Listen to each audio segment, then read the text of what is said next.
Hola amigos, what is up? This is Tails5Raga, and welcome back to Let's Play Gunstar Heroes for the Sega Genesis for the Nintendo Switch. In the last episode, we infiltrated the Empire's space base, and in today's episode, we have the final battle, the most difficult boss of all, Duck Battalion. Okay, well, actually it's not the most difficult boss of all. This is the obligatory boss gauntlet. But the cool thing about this boss gauntlet compared to, like, say, a Mega Man boss gauntlet, is that all of the bosses are also unique to the gauntlet as well. So you're not just refighting the normal battles for the refights, you are actually, fighting completely new versions of the bosses. And that kind of kicks a lot of ass. This is honestly both one of the best and worst parts of the game. It's one of the best because you get to see a lot more cool bosses and a lot more of those cool 90s treasure sound effects. I am a sucker for, like, those metallic clangs that the footsteps do. And you can see visually as well, it's very, very charming, because you get to even watch, like, the bosses as they're watching you on the monitor. And that's honestly really cool. The boss gauntlet can be a pain in the ass, though. But there we go, Duck Battalion down. We have a decent amount of health for it. So on to more dodging, more platforming, and some health, which is very nice. Now these cotton balls here. Gather some dwarven cotton to summon Huntmark.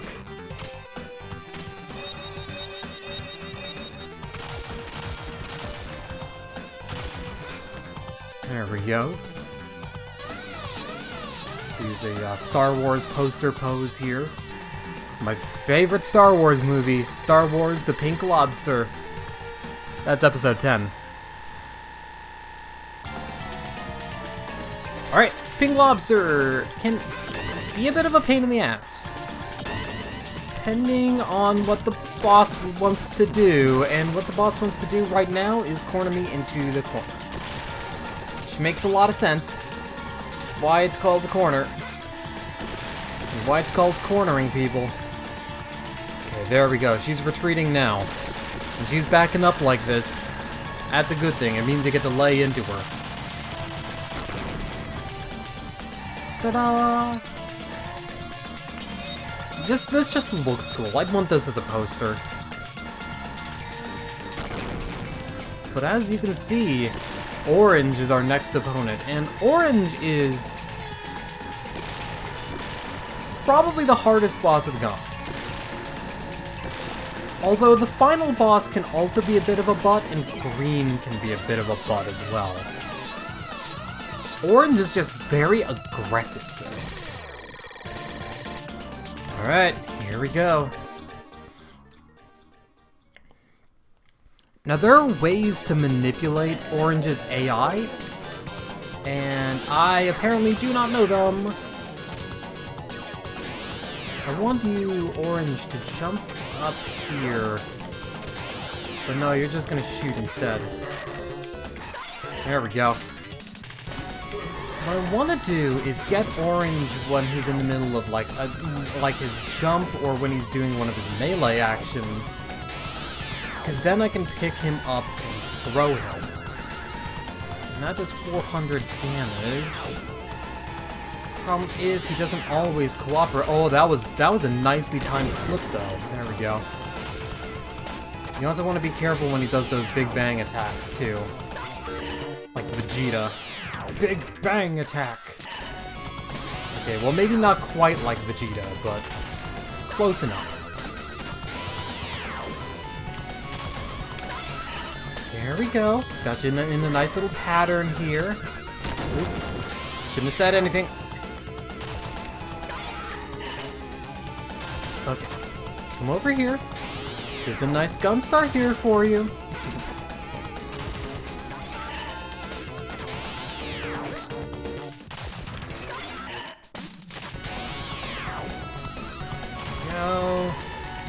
There we go. Fucking clean orange fight. Now that is the power of Pine Sol.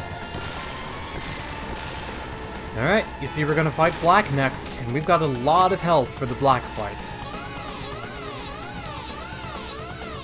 The black fight against the black fly.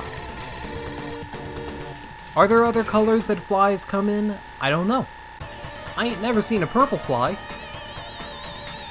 I've seen a super fly though.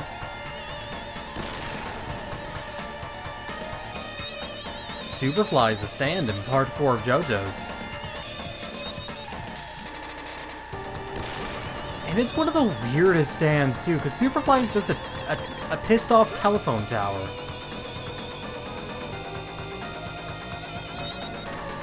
Gotta do some damage. Okay, you're just gonna do the rotate now? I'm actually going to just tank a little bit of damage there, eat some of the damage. Alright. Black's out of the way, so now we have to fight green. And green might be the toughest of them all, because his actions are the Gunstar's action.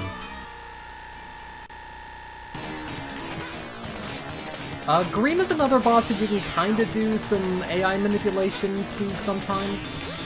But only sometimes.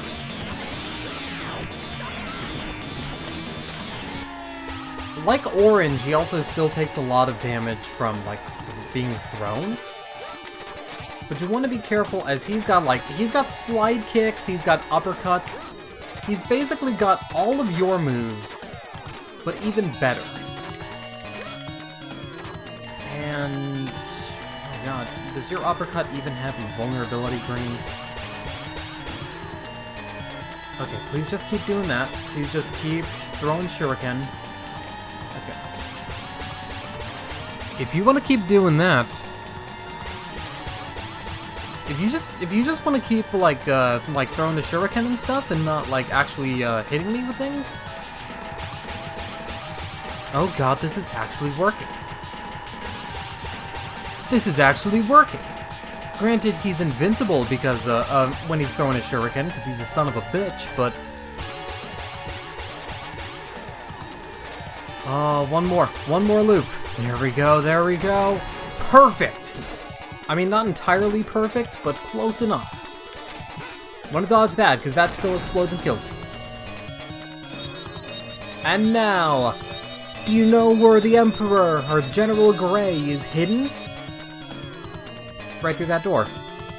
That's one of my favorite parts of this, like, stupid boss gauntlet, too. But it turns out the treasure gems betray him! And, well, he's now just on fire. We could put you out, but we're not going to. Because we have a boss fight. And yeah, I'll stick with lightsaber for this fight. Here comes the climax! Gold and silver. Golden Blast Nuclear, Jewel Strike, Earth Resolver. Those are Gold and Silver's attacks. So the thing about Gold and Silver is that you are not fighting the robot himself. Because Gold and Silver is sort of invincible. I say, like, mostly invincible. You can still, like, pick him up and throw him just to get him, like, out of your hair.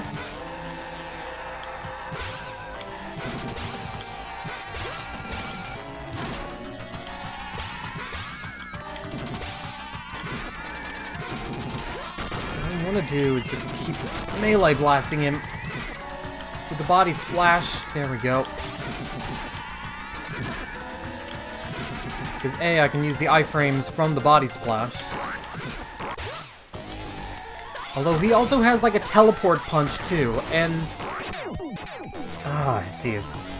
That's to be expected though. That's to be expected. He's kind of hard. And he's the checkpoint too, so it doesn't even matter. Got my lightsaber back, got my pajamas on, I turn on Amazon. Never gonna go outside again. It's not my favorite Aquabat song from like what they've shown of Kooky Spooky in stereo, but it's catchy as shit, and it's like the first time they've done a ska song in a while, I think. Alright, so as said before, Gold and Silver himself, more or less invincible. With his weird Trunks hairstyle.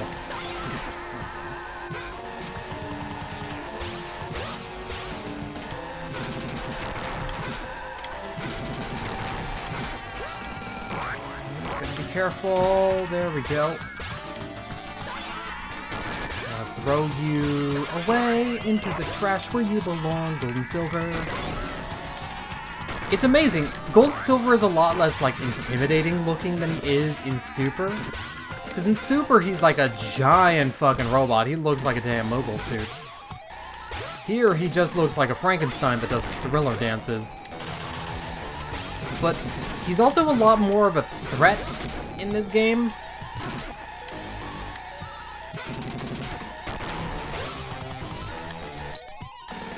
There we go. Alright.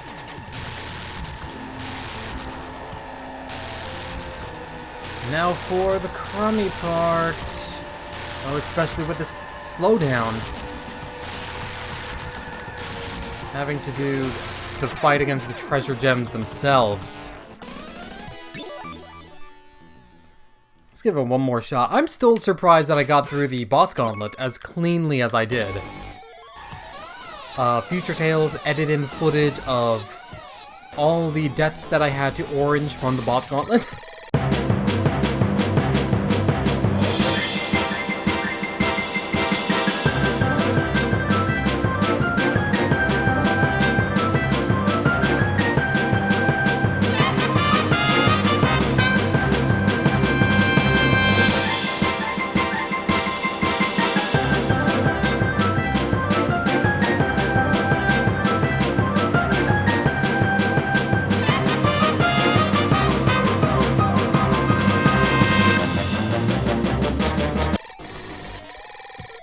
Just edit those in. For some reason, I always just have trouble with Gold and Silver himself.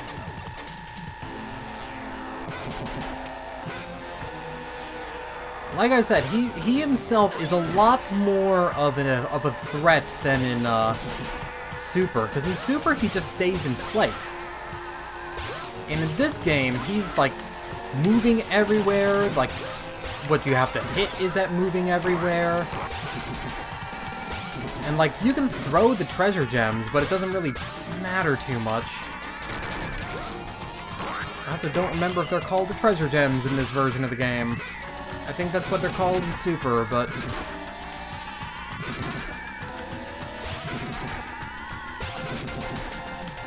Just try to do some belly flops here. I'll do an MC Hammer slide too, just to get you out of my face.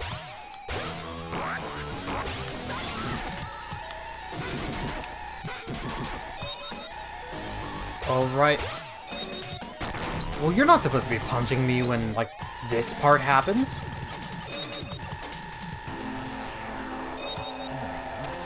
Supposed to stay up on this pedestal. Oh man, getting Chaser as the gem to destroy makes this easy though. Final stage clear. Gold and Silver is destroyed. And again, that went pretty clean if I do say so myself. Aside from all the deaths. And I do mean all the deaths. You gonna be okay there, buddy? We cool? We're not cool, apparently. He's just fucking off into space. And now that we've beaten the final boss, the end cutscene.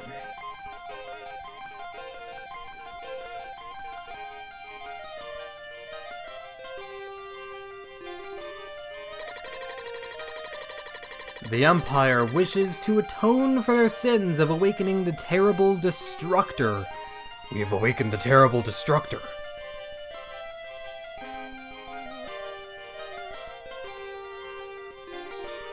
Never mind the fact that he can breathe in space, but...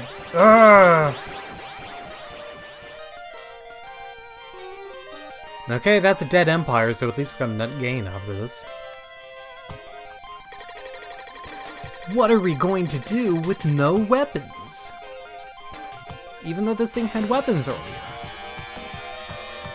I'm sorry that I have brought trouble upon you all. I say atop my giant cool robot. Even though I was controlled by the Empire, I'm going to make amends for the things I have done to all of you. No, Green, come back!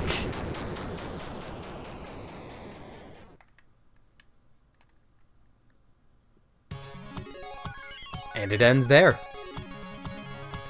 Like any good treasure game, the ending doesn't make sense. But that's perfectly fine, because that's Gunstar Heroes. And that's the shortest game I've played for a while, as far as like Let's Play goes, so that's pretty cool. Honestly, Gunstar Heroes is a real good time. Like, this game came out in '93, and I still think that this is one of the best games ever released on the Sega Genesis, and one of my favorite games, period.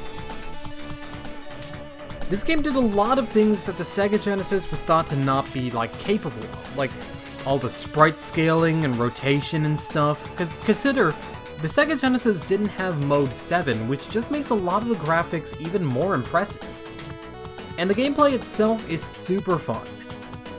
If I had any complaint about this game, it's that I think Super controls better, because you have, like, more choice over, like, your shooting style, because you can strafe in that game.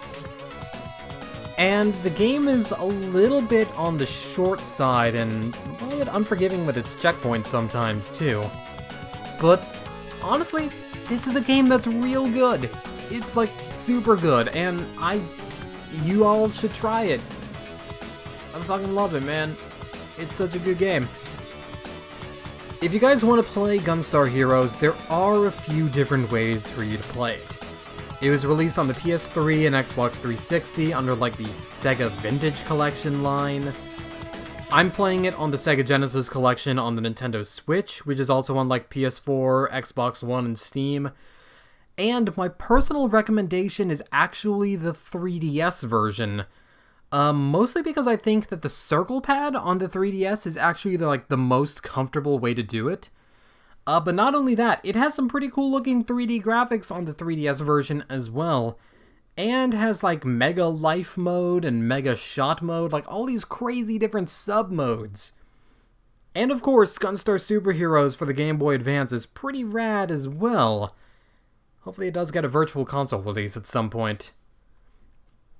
But regardless, that was Gunstar Heroes. And I am going to turn the air conditioner back on because it's kinda hot and humid in here. Thank you guys for watching, and I hope to see you guys in the next one. Take care, everyone.